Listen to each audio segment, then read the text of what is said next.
제목은 원수를 사랑하라 라는 제목으로 말씀을 증거합니다. 배신은 인생에서 만날 수 있는 잔인하고 고통스러운 경험 중에 하나입니다. 배신은 인간의 마음에 깊은 그 상처를 줍니다. 배신은 사랑했던 배우자, 자녀, 믿었던 친구, 존경했던 스승, 아끼던 제자의 관계처럼 신뢰관계가 전제돼야 이 배신이 이런 깊은 상처를 남긴다는 게 가능하죠. 배신한 사람에 대한 신뢰가 크면 클수록 상처는 말할 수 없이 깊습니다. 이스라엘의 철학자 아비샤이 마갈릿이라는 사람이 쓴 배신이라는 책을 보면 이런 내용이 나옵니다. 배신은 두터운 인간관계를 붙인 접착제를 떼어내는 것이다. 배신이 성립하려면 그 관계에 상처가 생겨야 한다. 오직 심각한 신뢰의 파괴만이 배신에 해당한다. 이렇게 정의하고 있습니다. 또 단테의 신곡에 보면 지옥을 9층으로 구분해 놓았는데 배신자를 가장 지독한 지옥에 둔 것을 보아도 배신은 인간에게 아주 심각한 손상을 입힌다는 것을 알 수 있습니다. 배신을 경험하게 되면 배신한 그 사람과는 원수 관계로 나아갈 수밖에 없습니다. 인류 역사상 수많은 배신이 있습니다. 그 중에 가장 영향력이 컸던 배신은 유다의 배신이 아니었을까 이런 생각이 듭니다. 십자가에 순환을 여시는 날 밤에 예수님은 오늘 밤에 너희가 다 나를 버리리라 라고 제자들에게 예고하셨습니다. 예수님은 이미 제자들의 배신을 알고 계셨지만 아무 말씀 없이 제자들의 발을 씻겨주시고 지상에서 마지막 식사를 나누시면서 그들의 마음을 받아주셨습니다. 인간의 배신의 역사 속에서도 하나님의 구원의 역사는 계속 진행됩니다.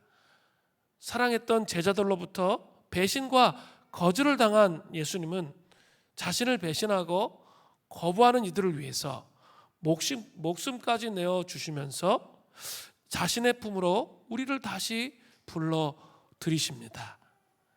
예수님은 배신을 거듭하는 우리에게도 그래도 너는 내 자녀다, 그래도 너를 사랑한다 말씀하시면서 피투성이가 된 마음으로 쩔뚝쩔뚝 피를 흘리시면서 외롭게 십자가의 길을 가셨습니다. 배신으로 말미암는 원수된 사람조차도 사랑하시는 그 예수님의 아름다운 모습이 사실은 십자가 안에 잘 녹아져 있습니다. 오늘 본문은 아름다운 모범을 보이신 예수님께서 원수까지 사랑하라 그렇게 명령하고 계십니다. 이게 이렇게 쉬운 내용이 아니에요. 그럼에도 불구하고 원수까지 사랑하는 것은 예수님의 명령입니다. 또 원수까지 사랑하는 구체적인 예가 무엇인지 또 오늘 본문에 나와 있습니다. 또 원수까지 포함된 사랑을 해야 하는 그 이유가 무엇인지 원리를 통해서 하나님께서 이렇게 하시기 때문에 너희들이 원수까지 사랑해야 된다라고 말씀하고 계십니다. 누가복음 6장 27절 전반절에 이렇게 시작되죠. 그러나 너희 듣는 자에게 내가 이르노니 너희 원수를 사랑하며, 너희 듣는 자는 20절에 이 평지 설교를 시작할 때 제자들에게 하셨기 때문에 제자들이라고 말할 수 있습니다. 예수님을 따르는 제자들은 원수를 사랑해야 한다고 그렇게 명령하고 계십니다. 더 입체적으로 다가오게 하기 위해서 제자들을 물된 동산 수림교회 성도로 바꾸어 불러도 좋을 것 같습니다. 물된 동산 수림교회 성도들은 원수를 사랑해야 됩니다. 이것은 주님의 명령입니다. 이 말씀은 정말 이렇게 실천하기가 정말 어려운 말씀 중에 하나입니다. 왜냐하면 어느 누구도 이 세상을 살면서 일부러 다른 사람을 미워하거나 싫어하지 않기 때문이에요. 그러나 상대방이 나에게 피해를 끼치는 거죠. 그리고 손해를 끼치는 거죠. 손해를 주었기 때문에, 또 피해를 끼쳤기 때문에 나를 지키려고 하다 보니까 자동적으로 그 사람들에게 미워하는 감정을 갖게 되는 거죠. 그죠? 손해나 피해를 줬기 때문에 자동적으로 내 마음속에서 미워하는 감정이 싹이 튼다는 거죠. 이것은 사실 본능적이다, 이렇게 말할 수 있습니다. 그런데 예수님은 이러한 본능적인 감정을 이기고 원수를 사랑하라고 그렇게 말씀하고 계십니다. 그 당시에 바리새인들은 눈에는 눈, 이에는 이 모세의 율법의 전통을 적용시켰던 그런 시대였기 때문에 이 원수까지 사랑하라는 말씀은 가히 혁명적인, 너무나 큰 충격을 가하는 그런 말씀이 되었습니다. 우리 시대에도 마찬가지죠. 이 자본주의와 인본주의의 논리 속에서 삶을 살아가는데 이 원수까지 사랑하려면 어때요? 에너지 소모가 너무 많아요. 이 감정적 싸움이 너무 많기 때문에 사람들은 뭐 그렇게 할 필요가 뭐가 있냐, 그냥 너의 감정에 충실하고 그런 거 이렇게 없는 셈 치고 이렇게 다 지워버리고 너만을 위해서 삶을 살라고 그렇게 말하는 시대이기 때문에 이 원수까지 사랑하라는 이 말씀은 아주 우습게 여김을 당합니다.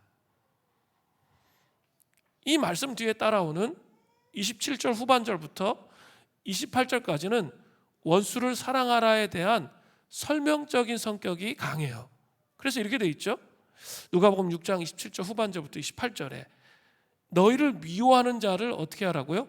선대하며 너희를 저주하는 자를 위하여 축복하며 너희를 모욕하는 자들을 위하여 기도하라. 이렇게 되어 있습니다. 이게 원수를 사랑하는 거라는 거예요. 미워하는 자를 어떻게 해요? 선대하는 거죠. 또 저주하는 자를 축복하는 거예요. 너희를 모욕하는 자를 기도하는 거예요. 자, 오늘 영상으로 오미드 마리암 보셨죠? 제가 2017년에 이제 난민으로 한 4년쯤 됐을 때, 그때 제가 이렇게 터키에서 이 오미드 마리암 파송식이 있었어요. 선교사. 그때 제가 말씀을 전하고 제가 안수하면서 같이 관계가 시작되었습니다. 그리고 이 오미드의 이야기들을 제가 많이 들을 기회가 있어서 자기가 어떻게 살아왔는지 그런 것들을 제가 많이 들었어요. 오미드는 고아로 자랐어요. 그래서 이렇게 고아로 다니면서 이 무슬림 지역에서 멸시와 천대를 받으면서 그렇게 자란 사람이에요. 근데 그 사람이 예수님을 만났어요.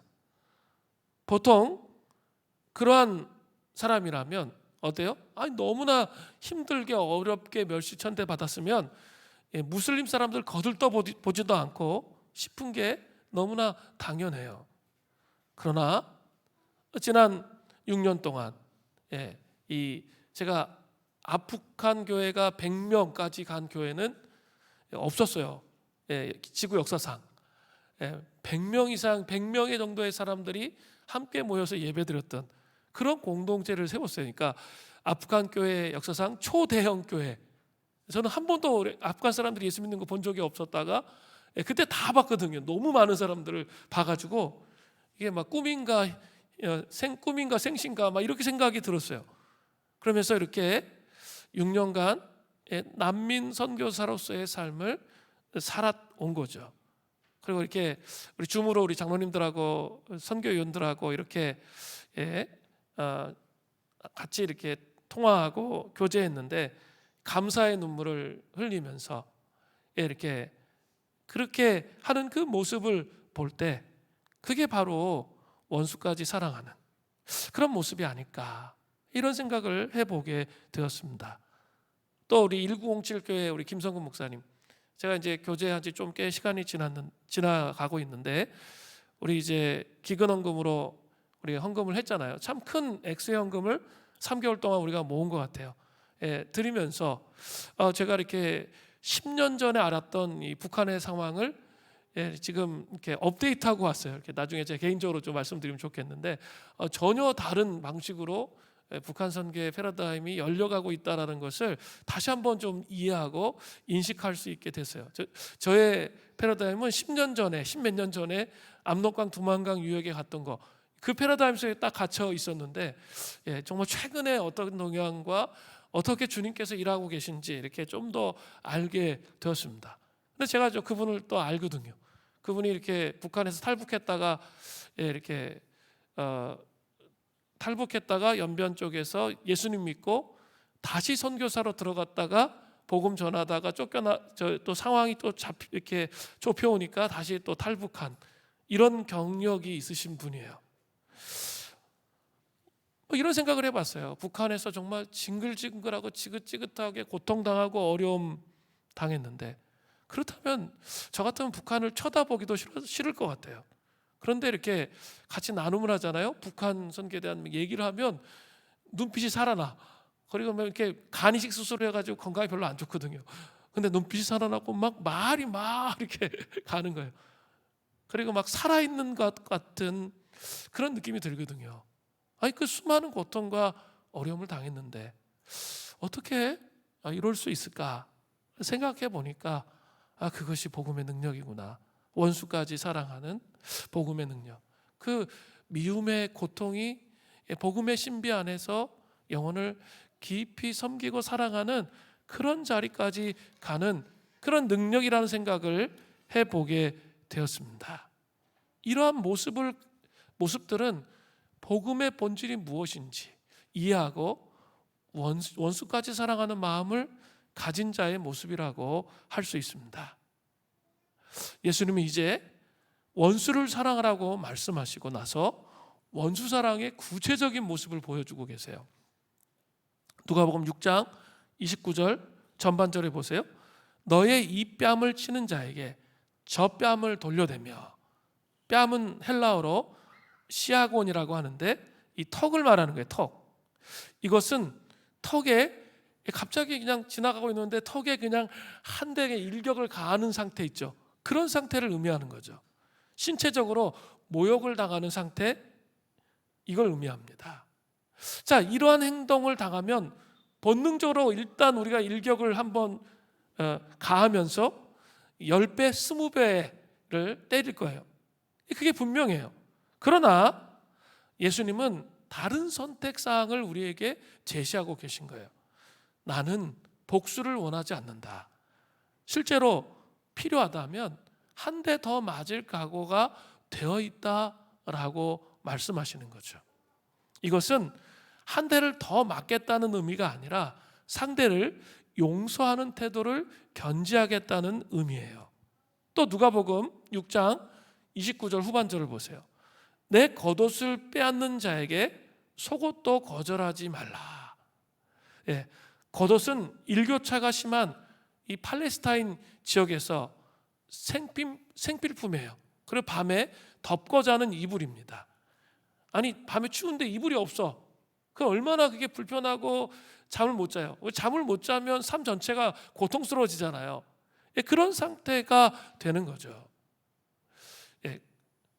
그럼에도 불구하고 뭐예요? 그런 고통스러운 상태가 됨에도 불구하고 속옷까지 주라고 말씀하십니다.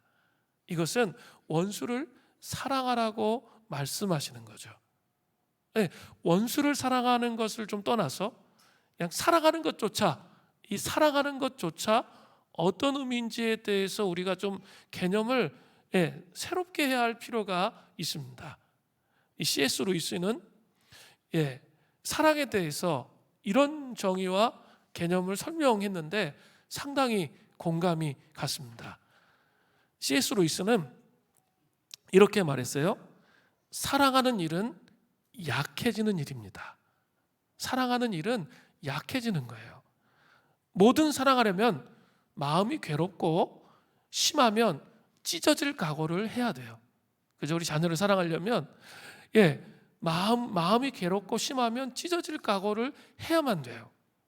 상처 하나 없이 안전하게 자신을 지키고 싶다면 아무한테도 마음을 주어서는 안 돼요. 그죠? 심지어 동물한테도 마음을 주어서는 안 됩니다. 취미와 얄팍한 사치들로 자기 자신을 상처받지 않기 위해서 거의 다 포장을 해야 된다는 거죠. 그리고 어떤 사람과도 얽매이면 안 돼요. 교회 공동체에 나와서 소속해서 안 돼요. 상처 안 받으려면 그렇게 해야죠.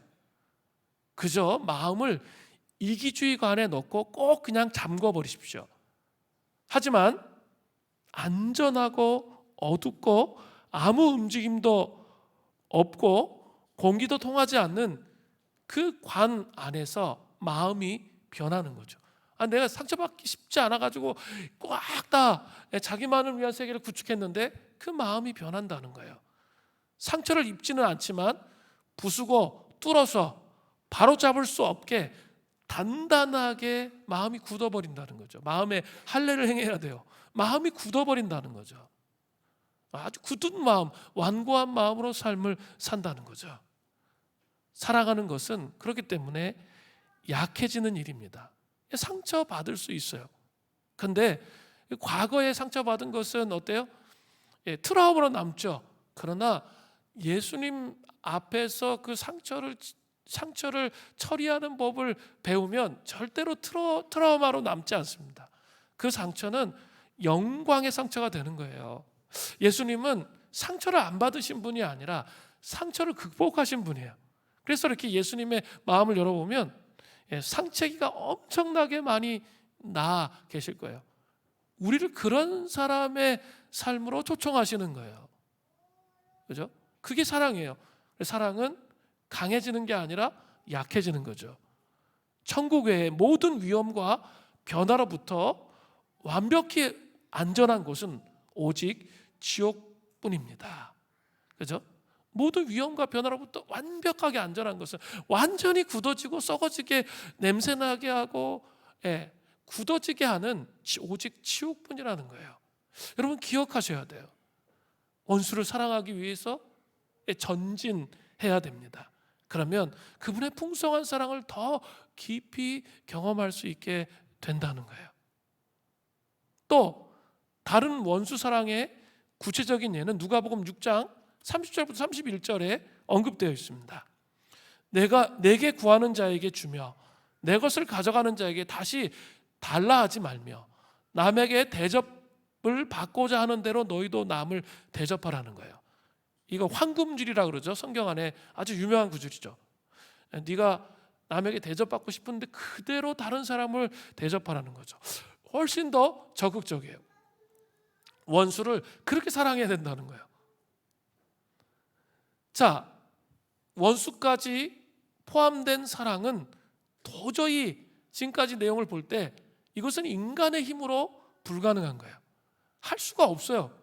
그죠? 여러분의 힘으로 하려다가 정신적 질병에 걸려요. 이게. 너무 고통 속에 시달려. 그렇게 해서는 안 돼요. 정말 성령의 강력한 임재와 또 사랑의 영으로 충만해져야 돼요. 그리고 이 신앙이 자라야 돼요.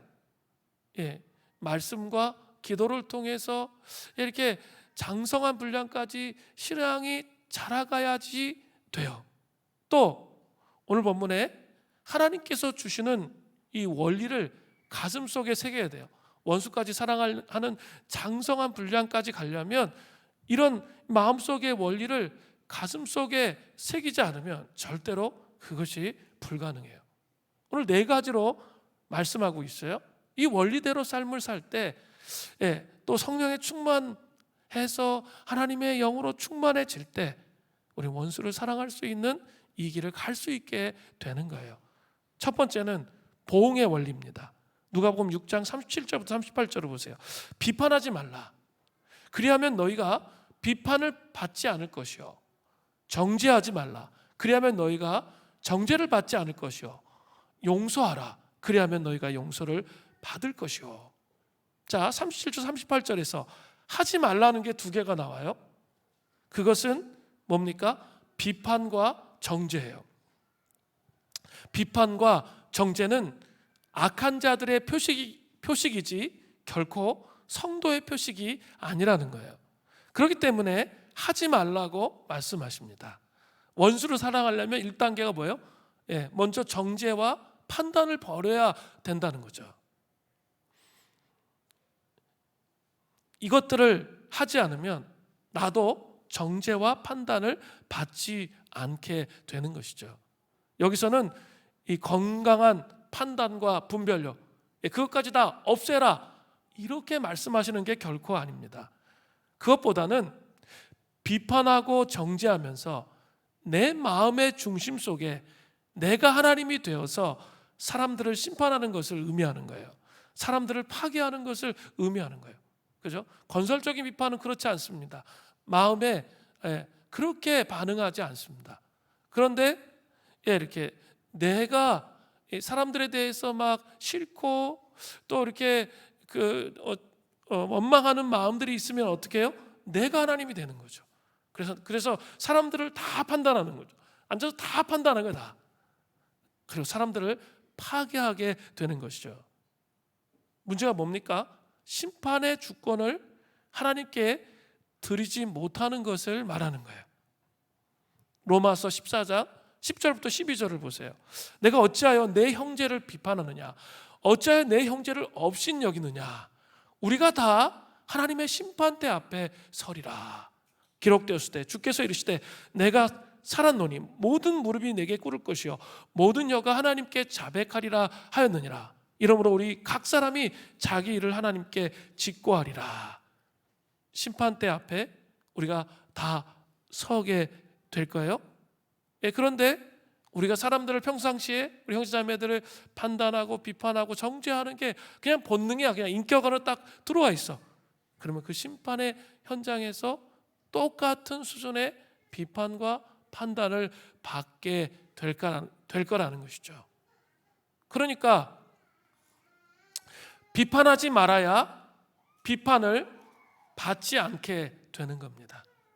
비판하지 않아야 비판을 받지 않게 되는 겁니다. 정죄하지 말아야 정죄받지 않게 되는 것이죠. 이것이 뭡니까? 원수를 사랑하려면 첫 번째 단계, 보응의 원리 첫 번째 단계예요. 이 보응의 원칙이라는 거예요. 우린 교회 안에서 사람들을 너무 쉽게 정죄하고 비판할 때가 너무 많습니다. 입이 너무 막 자기가 하나님이야. 그래서 모든 거 다 판단해. 여러분 그거 하지 마셔야 돼요. 그거부터 하지 말아야 그 다음 단계로 갈 수 있어요. 그 다음 단계, 원수를 사랑하는 단계까지 나아갈 수 있게 되는 겁니다. 자, 정죄와 판단을 하지 않았어요? 그러면 이제 두 번째 37절부터 38절에 하라는 게 나와요. 뭘 하라는 거예요? 바로 용서를 하라는 거예요. 용서하면 어떻게 됩니까? 여기 나와 있죠? 용서를 받을 수 있는 거예요. 이거 되게 중요한 원리예요. 이것이 두 번째 보응의 원리예요. 에베소서 4장 32절은 아주 중요한 말씀이에요. 서로 친절하게 하며 불쌍히 여기며 서로 용서하기를 하나님이 그리스도 안에서 너희를 용서하심 같이 하라. 서로를 친절하게 하고 불쌍하게 여기며 서로 용서를 하는데 어떻게 하래요? 하나님이 그리스도 안에서 너희를 용서하심 같이 하라는 거예요. 진정한 용서를 내가 하려면 먼저 하나님이 그리스도 안에서 우리를 용서하신 게 어떤 의미인지 그것을 가슴으로 깊이 경험하고 또 경험하고 경험해야 이게 원수까지 용서가 가능하다라는 거예요. 성경에 따르면 인간에게 자신이 용서받았다는 사실을 아는 일이 가장 필요합니다. 내가 용서받았다는 확신이 여러분 있으세요? 이거 되게 중요한 문제예요. 인간 번영의 가장 큰 걸림돌 중에 하나가 우리가 품고 있는 수치감이에요. 이 수치감과 후회에서 비롯된 자기 학대, 자기 혐오는 우리를 감정적인 마비 상태에 머물게 합니다. 사실 스치와 후회는 온갖 감정적인 문제의 근원과도 같아요.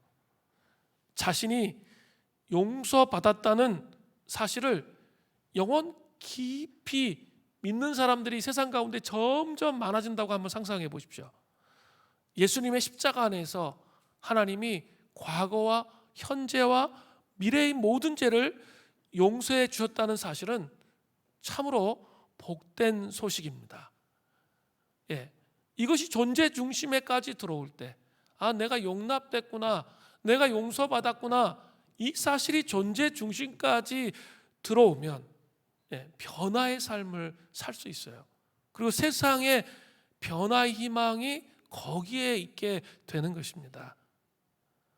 그리스도 안에서 내가 용서받았다는, 용납되었다는 이 사실은 교회 공동체의 중심이자 가장 기초적인 기반이에요. 그게 복음의 핵심이에요. 내가 용서받았구나, 예수님으로, 예수님의 십자가로 말미암아 용서받았구나, 이거 이해 못하면 복음을 이해하지 못한 거예요. 그러면서 끊임없이 자기 학대와 자기 연문으로 들어가는 것이죠. 이것은 진정한 교회 공동체를 그 어떤 종류의 공동체보다 더 거부할 수 없게 만드는 아주 핵심 요인 중에 하나예요.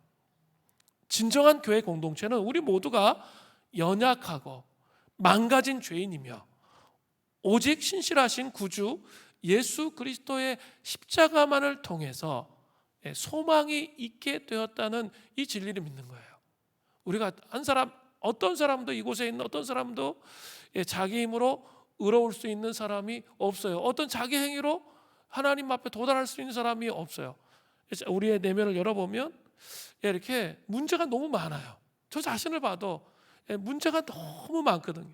그런데 예수 그리스도의 십자가로 내가 용납되었다는 것, 그거에 근거해서, 용서받았다는 것에 근거해서 신앙생활을 하는 거죠. 그러니까 어때요? 다른 사람을 함부로 판단하거나 정죄할 수가 없는 거죠. 내가 그런 사람이니까, 내가 문제가 참 많은 사람인데 내가 용서받았기 때문이죠. 거기서 출발하는 거예요. 그분의 용서를 내가 받음을 통해 기꺼이 우리 주변에 있는 사람들을 어떻게 하는 거죠? 용서받을 수 있죠. 용서할 수 있게 되죠. 진정한 교회 공동체는 용서의 공동체인 거예요. 내가 용서받았기 때문에 용서하는 거죠.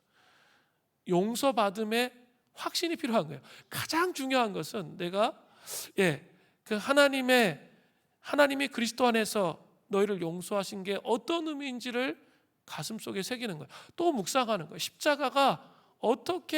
십자가를 통해서 내가 용납받았는지 그걸 믿는 거예요. 자기를 학대하고 끊임없이 자기에 대해서 막 쭈그러져 있고, 이게 뭐예요? 아직 그 십자가를 통해서 내가 용납됐고 용서받았다는 걸 받아들이지 않는 거예요. 그걸 회개해야 돼요. 이게 돼야 다른 사람을 용서할 수 있게 돼요. 그렇지 못하고 자기도 용납이 안 되는데 어떻게 다른 사람을 용납할 수 있겠어요? 안 되는 거거든요. 그죠? 안 돼요. 십자가가 진짜 온전히 나를 받아주었다는 것을 믿는 사람이 정말 다른 사람들도 용납하신다는 것을 알 수 있게 되는 거죠. 자기 혐오를 벗어야 된다는 거예요. 자기 학대를 좀 놓아 주셔야 돼요. 그게 용서하라의 말의 의미 안에 있는 핵심인 거죠. 또 우리 내적 치유 수련회 이제 8월 13일부터 15일 우리 청소년부 청년부 할 텐데 중요한 게 있어요. 용서할 때 이런 하나님 십자가의 은총과 은혜로 내가 용납받았다는 것을 알면 내 안에 들어온 배신과 여러 가지로 막 감정이 이 감정이 마음속에 막 뒤섞여 있잖아요. 이걸 처리하지 않으면 어때요? 하나님을 깊이 경험할 수가 없잖아요. 그렇기 때문에 이 감정들을 잘 처리해 가야 되거든요. 용서에는 이 단계가 있어요. 4단계가 있는데 첫 번째는 용서하는 방법이에요. 상처를 확인하는 거예요. 깨어진 그때의 상황으로 돌아가는 거예요. 용서 제일 못하는 사람들이 목사들이에요. 그게 무슨 말이냐면 그냥 신학적으로 주님 용서했습니다. 끝 이렇게 하거든요. 근데 마음은 막 분노와 증오와 미움이 그대로 있는 상태일 수 있어요. 또 어떻게 해야 돼요? 첫 번째가 뭐 용서하기 위해 첫 번째는 깨어진 마음의 상태로 돌아가야 되는 거예요. 그러니까 그때 그 기억을 해야 돼요. 그때 어떤 말이 나에게 상처를 주고 나를 힘들게 했는지 이 마음으로 쭉 이렇게 묵상을 해봐야 되는 거예요. 그러면 되게 마음이 아프고 고통스럽죠.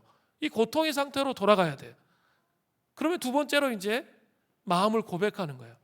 내가 막 고통을 생각해 보니까 내가 막 사람이 얘기했던 걸로 막 상처받고 어렵고 힘들었던 게 있는데, 이 마음을 고백한다는 게 두 번째 뭐냐면, 그 힘들고 어려웠던 것들을 잘 생각하면 내 마음의 주인이 누구예요? 나잖아, 나. 상처받은 나. 예수님이 내 마음의 주인이 아니라 상처받은 내가 내 마음의 주인이었던 것이죠. 그렇기 때문에 뭐 하는 거죠? 회개를 해야죠. 내 마음의 주인으로 예수님을 모셔드리지 못했기 때문에 상처받고 아파하고 고통 속에 있는 거구나. 그러면서 뭐 해야 돼요? 회개하는 거죠. 이 감정을, 이 미움의 감정과 증오의 감정, 예수님을 주인으로 모시면서 회개하는 거예요. 그리고 세 번째가 뭐냐면 치유를 선택하는 거예요. 그러니까 구체적으로 치유는 이제 의지의 결단이거든. 나중에 가면 맨 처음에 감정으로 시작했는데 이 치유를 선택할 때는 의지의 결단이에요. 예수님이 주인 되었으면 당연히 어떻게 해야 돼요? 용서를 해야죠. 상처 준 사람을 구체적으로 용서하는 거예요. 그 사람이 이런 말 때문에 제가 이렇게 상처받는데 내 마음의 주인은 예수님이시기 때문에 제가 이 사람을 용서합니다. 이렇게 말로 고백하는 거예요. 이 말로 고백하기 시작하면 그 묶임이 풀어지기 시작해요. 그리고 이게 한두 가지가 아닐 거 아니에요. 그럼 또 구체적으로 그 사람이 또 주었던 마음의 상처들 하나하나 성령의 조명하심을 구하면서 하나하나 풀어가는 거예요. 그 용서가 삶의 스타일이 되는 거죠. 그렇게 되면 이게 풀어지면서 내가 자유하기 시작하는 거죠. 땅에서의 묶임이 풀잖아요. 그리고 하늘에서도 묶임이 풀리기 때문에 거기에 하늘의 임재가 우리 안에 들어오게 되는 거죠. 그것까지 세 번째예요. 네 번째는 화해를 해야 돼요. 여러분 이게 구분을 분명히 할 수 있어야 돼요. 용서와 화해는 달라요. 성경을 잘 보세요. 창세기에 보면 요셉의 이야기가 나오죠. 요셉은 이렇게 애굽의 총리 대신이 되었을 때 이미 형제들을 다 용서했어요. 그런데 그 기근이 돼서 곡식을 구하러 온 한참 후에 곡식을 구하러 온 그 형제들을 어때요? 테스트하잖아요. 그죠? 정말 화해할 때가 되었는지 테스트하면서 그들과 화해하는 내용이 뒤에 나온다는 거죠. 이게 되게 중요한 의미가 있어요. 우리는 용서하면서 화해까지 생각해. 그러시면 이제 용서 안 돼요. 용서할 수도 없어. 화해는 하나님께서 주권적으로 또 이끄시는 과정이 있어야 돼요. 그러나 용서는 명령이에요. 내가 이렇게 주님으로부터 용서받았기 때문에 다른 사람을 풀어주는 거예요.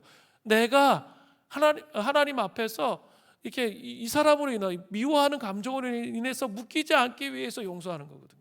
그 푸는 과정이 있는 거예요. 그러니까 화해는 시간이 더 걸려요. 하나님이 또 이끄셔야 그 화해의 과정을 갈 수 있어요. 그러나 용서는 지금 이 순간에 이 시점에서 할 수 있다는 거죠.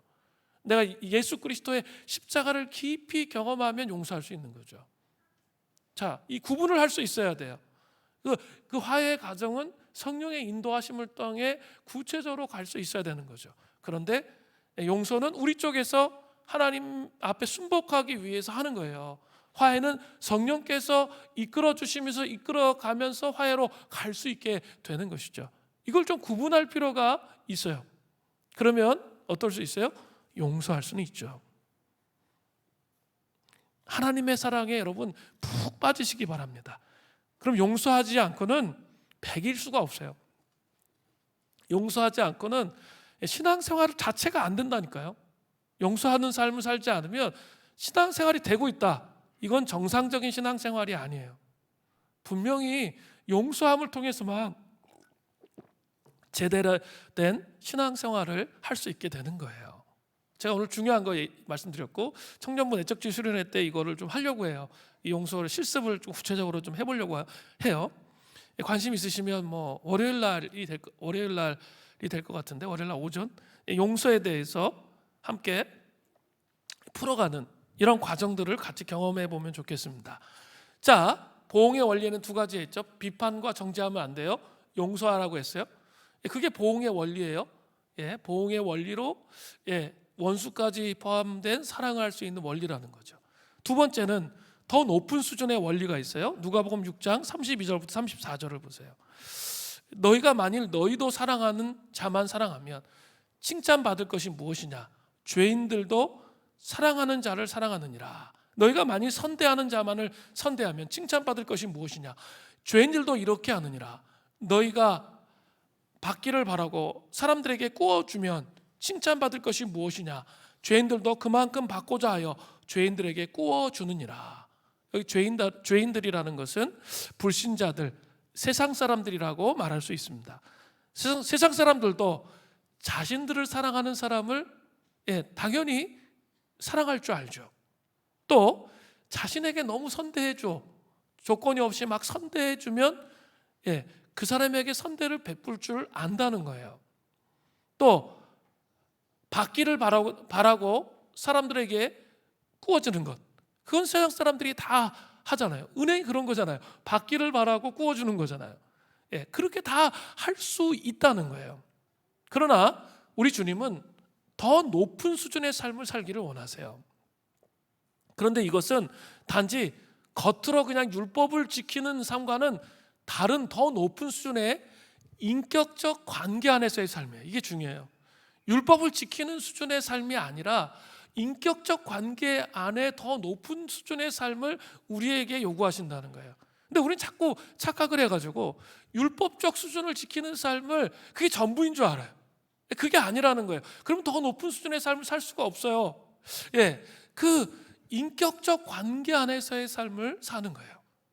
제가 이렇게 투르키에 이렇게 정말 이렇게 비전 트립을 많이 다녀왔는데, 거기에 보면 이렇게 무슬림의 5대 덕목 중에 하나가 이웃사랑이에요. 그래서 이렇게 뭐 제과점이나 이런 빵집 같은 데 이렇게 들어가잖아요. 그럼 앞에 이렇게 앞에 이렇게 빵들을 이렇게 좀 쪼개가지고 놔둬요. 유통기간 지난 것들을. 그런 것들이 되게 많이 보편적인 문화로 되어 있어요. 그리고 터키에는 개가 엄청 많아요. 그리고 이렇게 고양이도 엄청 많아. 그런데 온순해, 싸납지가 않아서. 왜냐하면 먹을 게 풍부해가지고. 그냥 이렇게 사람이 와도 무기력해 가만히 이러고 있어. 다 사람 다리 밑에 그냥 이렇게 다 이러고 있어. 그냥 카페 가도 짖지를 않아요. 그러고 있거든요. 왜 그런가 보니까 이 무슬림들이 어떻게 하냐면 이 구제를 하는 거예요. 이 동물들에게 그렇게 빵을 줌을 통해서 그들이 다 먹기 때문에 먹을 게 풍부한 거예요. 그러니까 뭐 그럴 필요가 없죠.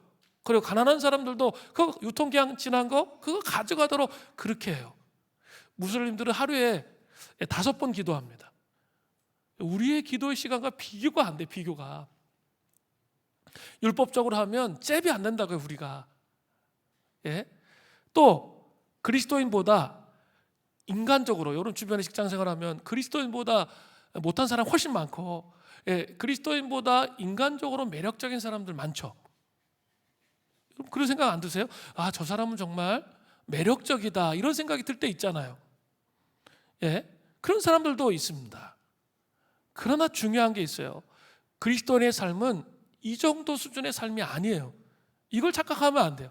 이 정도 수준의 삶이 아니라 더 높은 수준의 삶의 원리가 적용되는 거예요. 그래서 원수를 용서할 수 있는 거예요.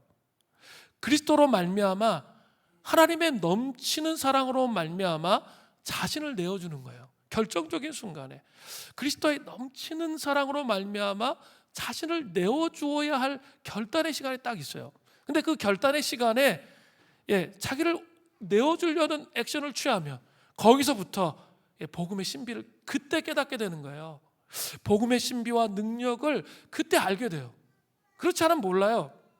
그냥 율법적인 틀 속에 그냥 신앙생활 하는 거예요. 더 높은 수준의 삶의 원리, 신앙의 원리로 가지 못해요. 그리고 이 원수를 사랑하는 여기까지 도달도 안 돼. 그게 아니라는 거예요. 그리스도로 말미암는 하나님의 넘치는 사랑을 계속 자기 안에 경험을 해가면서 결정적인 순간이 되었을 때 자기를 희생하는 거예요. 자기를 희생하는 거예요. 그때 그 희생하라는 그 순간 복음이 이런 것이구나, 복음의 능력이 무엇이구나, 이것을 경험하고 알 수 있도록 하나님께서 하신다는 거죠. 우리 이제 투르키에 비전 트립 팀이 가요. 중요한 것은 우리가 일 잘해서 칭찬받기 위해서 거기 가는 거 아니에요. 그죠? 그리고 우리가 3개월 동안 뭐 하죠? 말씀 보고 기도하고 하나님께서 어떻게 하시기를 원하시는가, 그거 듣기를 원하잖아요. 우리 교회의 특징이 있는데, 제가 지난주에도 얘기했죠. 오합지졸. 모아놓으면 오합지졸인데, 우리가 정말 기도하고 말씀 보면서 또 그분의 깊은 사랑을 경험하면서 우리 뭐 하는 거예요? 사랑과 일체의 영을 구하잖아요. 우리 팀 안에 또 혼자 가는 게 아니라 공동체와 함께 같이 가는 거예요. 그래서 우리가 사랑의 헌금을 하잖아요. 우리 오미트도 그렇게 고백했죠. 항상 여러분이 내 마음속에 있다고. 그리고 자기가 얘기했잖아요. 6년 동안 우리만 기도한 게 아니라 뭐예요? 수림교회를 위해서 계속 무슬림 출신 사역자가 기도해 줬다는 건 엄청난 거예요. 자기는 그렇게 기도를 계속 해왔다는 거예요. 저는 그렇게 선교해야 된다고 생각이 들거든요. 그게 하나님이 원하시는 거죠. 똑같아요. 그런 식의 하나님의 거룩함이 서로 흘러가고 오는 것. 그러면 거기에 큰 능력으로 사역을 할 수 있게 되는 거예요. 내가 그냥 큰 능력으로 사역해야지 이게 아니라 준비되어지면 가서 애쓰고 열심히 그런 거 안 해도 돼요. 그냥 무용 그런 거 안 해도 돼. 그냥 가만히 있으면 돼. 그럼 하나님이 희한한 일을 벌여주세요. 사람들을 보내주시고 그 사람들이 변화되게 하시고 거기에서 복음의 능력을 경험할 수 있게 되는 거죠. 큰 능력으로 사역할 수 있어요. 그래서 제가 투르키 팀에게 늘 얘기하는 게 주님의 뜻대로 하여 주십시오. 계속 기도하면서 그거 시키거든요. 우리가 주님보다 앞서지 않게 해 주십시오. 그러면서 계획을 철저히 해야죠. 그죠? 플랜을 쫙 짜야 돼요. 플랜을 쫙 짜지만 어떤 사람은 이 플랜대로 안 되면 화내고 짜증내고 그런 사람이 있어. 그거 회개해야 돼요. 그렇지 않아요. 철저히 계획을 짜지만 하나님께서 이끄시는데 우리를 맞춰야지. 내 생각에 하나님을 맞추는 게 아니라 그건 자꾸 내 생각에 하나님을 맞추는 거거든요. 하나님께서 이끄시는 대로 조정해 가는 거예요. 그러면 더 높은 수준의 원리, 인격적 관계 안에서 하나님께서 사역의 문을 여시는 것을 경험하게 되는 거죠. 이것은 개인의 삶에도 적용되는 거예요. 자꾸 많은 사람들이 이렇게 기도 응답이 내 뜻대로 되지 않는다고 불평하고 원망해요. 그리고 거기 안에 갇혀서 평생을 보내요. 그게 아니라 조정을 해야죠. 내 생각을 자꾸 하나님의 뜻에 맞추려고 해보세요. 그러면 그 인격적 관계의 문이 충분히 열리면서 그 상황과 환경의 문이 열린다는 거예요. 조절을 해야 되는데 평행선을 가, 주님과 이렇게 가서는 안 된다는 거죠. 자기를 맞추는 거예요, 하나님께. 그러면 더 인격적 관계의 문이 열리고 사역적 문이 열리기 시작한다는 거죠. 이게 더 높은 수준의 원리예요. 이런 원리를 알아야 용서하는 삶을, 원수까지 사랑하는 삶을 살아갈 수 있는 것이죠. 세 번째는 하나님의 상의 원리입니다. 누가복음 6장 35절 전반절을 보세요. 오직 너희는 원수를 사랑하고 선대하며 아무것도 바라지 말며 꾸어주라. 그리하면 너희 상이 클 것이요 또 지극히 높으신 이의 아들이 되리니. 누가복음 6장 38절 전반절을 보세요. 주라. 그리하면 너희에게 줄 것이니 곧 후히되어 누르고 흔들어 넘치도록 하여 너희에게 안겨주리라. 여기서 중요한 건 뭘까요? 주라. 뒤에 게 아니라 주라가 되게 중요한 거예요. 다른 사람들에게 기꺼이 나누고 섬길 그 마음의 태도가 되어 있으면 후히되어 누르고 흔들어 넘치게 안겨주시겠다고 말씀했어요. 이게 하나님의 상의 원리예요. 교회도 너무 우리 중심적인 교회가 되어서는 안 됩니다. 나누고 섬기는 교회가 되어야 돼요. 그러면 풍성하게 되돌아오는 것을 경험하게 돼요. 이게 참 중요해요. 또 지금 이제 이 여름부터 10월까지는 이렇게 전체적으로 교회가 움직이는 게 아니라 뭐 전체적으로 움직이는 부분도 있지만 각 부서별로 움직이게 돼요. 그런데 이게 그렇게 하다 보면 자기가 맡은 부서 일에만 집중하는 거죠. 그러면 안 돼요. 그러면 왜 교회에서 또 이만큼 왜 적극적으로 지원해 주지 않냐 하면서 계속 불평하고 불망하고 원망하고 그러면서 일을 하고 있는데도 하나님 앞에 기쁨이 되지 않는 거죠. 그렇게 가는 것이 아니라 다른 사역들을 돌보고 다른 사람들을 축복하고 먼저 섬기고 세워가면 하나님이 우리에게 주신 그 사역에 흔들어 넘치도록 채워주시는 거예요. 이게 되게 중요해요. 이것은 개인의 삶도 마찬가지예요. 사업의 기름 부으심, 직장 생활의 기름 부으심을 경험하기를 누구나 다 원하죠. 그러나 이 앞에 주라는 거에서 딱 걸리는 거예요. 내가 지금 열악하고 힘들고 어려운데 내가 뭘 누구한테 줘? 이런 생각을 갖기 때문에 안 되는 거예요. 오히려 힘들고 어려울수록 기꺼이 주어 보십시오. 그러면 뒤에 것들이 채워진다는 것이죠. 이 되박이 차고 넘치도록 하신다는 거죠. 그런데 막 호두같이 알맹이 두꺼운 걸로 대박이 차고 넘쳐봤자 뭐 구멍이 이렇게 구멍들이 막 떠 있으니까 얼마 안 되잖아요. 그 정도 수준으로 안 되고 조 같은 것들 있잖아요. 그런 아주 조그만 것들 그게 막 촘촘하게 있게 차고 흔들어 넘쳐 채워지도록 그렇게 해야 돼요. 이게 하나님의 사랑의 원리예요. 적극적으로 침노하는 거죠. 하나님 나라를 위해 자기를 내어드리고 하나님의 말씀에 순복하고 순종하잖아요. 원수를 사랑하려까지 안 되는데 막 이를 악물고 씨름하고 하잖아요. 그때 하나님의 상이 우리에게 임하는 거예요. 이 패러다임을 가져야 돼요. 세상하고 달라요. 세상하고 달라요. 교회는 그런 패러다임을 갖고 있을 때 원수까지 사랑하는 그래서 복을 누리는 그런 삶이 된다는 거죠. 네 번째는 하나님의 형상을 담는 원리입니다. 누가복음 6장 35절 후반절부터 36절이에요. 그는 은혜를 모르는 자와 악한 자에게도 인자하니라. 너희 아버지의 자비로우신 같이 너희도 자비로운 자가 되라. 원수까지 포함된 사랑을 해야 하는 이유는 하나님의 은혜를 모르는 자와 악인들에게도 하나님께서 인자하시기 때문이에요. 그렇기 때문에 하나님이 자비로우신 것처럼 우리도 자비로운 자가 되어야 하기 때문입니다.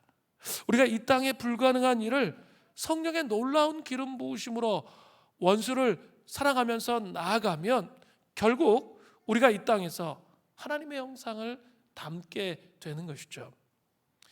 제가 이렇게 저 자신을 볼 때 저는 이렇게 깨어진 가정에서 자라서 한 맺힌 인생을 살았습니다. 그런데 자꾸 안 되는데도 사랑하고 용서하려고 엄청난 노력을 했죠. 이 복음의 핵심에 순종하려고 하다 보니까 어느새 제가 하나님의 형상을 닮아가는 것을 깨닫게 되는 순간들이 있게 되었어요. 이런 거예요. 하나님의 형상을 담는 원리, 원수까지 진짜 사랑한다는 것은 하나님의 형상을 담는 자가 된다는 거죠. 레베카 피퍼스의 좋아서 하는 전도에 나오는 내용인데요. 유명한 소아정신과 의사 로버트 컬스는 오래전에 하버드 대학원 수업에서 이런 이야기를 들었다고 들려주었습니다. 높이 존경받던 한 정신과 의사가 최근 절망 속에서 이렇게 말했습니다. 나는 지금 15년간 정신과 의사예요. 한 남자를 치료해 왔습니다. 그는 내 사무실로 걸어 들어오던 첫날과 똑같이 분노하고 이기적이고 사납습니다. 단 하나의 차이가 있다면 이제 그는 자기가 왜 분노하고 사나운지 알고 있다는 겁니다. 이런 말을 했다는 거예요. 이 콜스 박사의 지적에 의하면 그 정신과 의사는 어린 시절의 정서적 상처가 그 내담자가 어떤 영향을 주었는지 그걸 잘 설명해 준 거죠. 그런데 그 남자는 15년 동안 여전히 변하지 않은 거죠. 그래서 콜스는 물었어요? 뭐 인식은 했죠. 내가 이런 문제 때문에 이랬구나. 인식이 됐다는 거예요. 그 중요해요. 그런데 변화는 없었다는 거죠. 그래서 콜스는 이렇게 말했어요. 우리는 이 남자에게 필요했던 것이 단지 정보가 아니라 변혁이었다는 것을 결론 내릴 수 있을까요? 그런데 사람에게 과연 변혁이 가능할까요? 이런 질문을 했는데 부활의 메시지는 어떻습니까? 변혁이 가능하다는 거예요. 심리학과 정신과 의학적으로도 변할 수 없는 그 변혁을 가지고 올 수 있는 게 부활의 메시지인 것이죠. 기독교는 인간의 상태와 관련해서 대단히 현실적이지만 인간이 변할 수 있는 데에 대해서 대단히 긍정적이에요. 십자가가 우리의 문제가 무엇이고 하나님이 그것을 어떻게 해결하셨는지 깨닫게 해준다면 부활은 인간 변혁에 가능한 데이터를 제시한다는 거죠. 하나님의 성령이 예수님을 죽음에서 생명으로 일으키실 수 있었다면, 즉 성령이 예수님의 죽은 뇌세포에 활력을 불어넣고 함몰된 폐에 회복하며 심장을 다시 뛰게 하고 변화된 영광스러운 새 몸을 성령께서 예수님께 주실 수 있었다면, 동일한 성령은 영적으로 죽은 이들이 하나님께 살아있게 하실 수 있다는 거죠. 성령은 이해력이 부족한 마음에 영적인 통찰력과 새로운 생명을 불어 넣으십니다. 또한 성령이 계속 우리를 변화시키시기 때문에 이것은 성령 사역의 끝이 아니라 시작입니다. 우리 안에서 역사하는 능력은 하나님이 그리스도를 죽은 자 가운데서 살리셨을 때 사용하신 강한 힘과 동일합니다. 그리스도를 신뢰하는 모든 사람은 거룩한 성령의 변혁적 부활의 능력을 받습니다. 이 되게 중요해요. 그리스도를 신뢰하는 그런 사람은, 모든 사람은 거룩한 성령의 변혁적인 부활의 능력을 받습니다. 그렇기 때문에 그들은 하나님의 형상을 닮을 수 있는, 원수까지 포함된 그 사랑을 할 수 있게 된다는 거죠. 제가 분명히 말씀드렸죠. 처음에는 안 돼요. 그래서 몸부림쳐야 돼요. 막 씨름이 있어요. 그러나 예수님이 어떤 분이신지 알면 알수록 그 예수님의 죽으심과 부활, 성육신과 우리 이 땅에 성령님을 보내주신 게 어떤 의미인지를 분명히 알면 알수록 어떤다고요? 더 깊어지면서 용서할 수 있게 되는 거죠. 원수를 용서할 수 있게 되고, 또 하나님의 형상을 담는 그런 자의 삶을 살아갈 수 있게 된다는 거죠. 오늘 원수까지 포함된 사랑을 할 수 있는 원리 4가지 말씀드렸어요. 보응의 원리, 더 높은 수준의 원리, 하나님의 상의 원리, 하나님의 형상을 담는 삶의 원리를 통해서 우리가 우리의 삶에 더 높은 수준의 그 복음의 영광으로 살아가는 은혜가 있기를 바랍니다. 우리 같이 이제 찬양하면서 기도하겠습니다. 주님 날 위해 버림받으심으로 같이 찬양하겠습니다. 우리 같이 찬양하겠습니다. 주님 날 위해 버림받으심으로.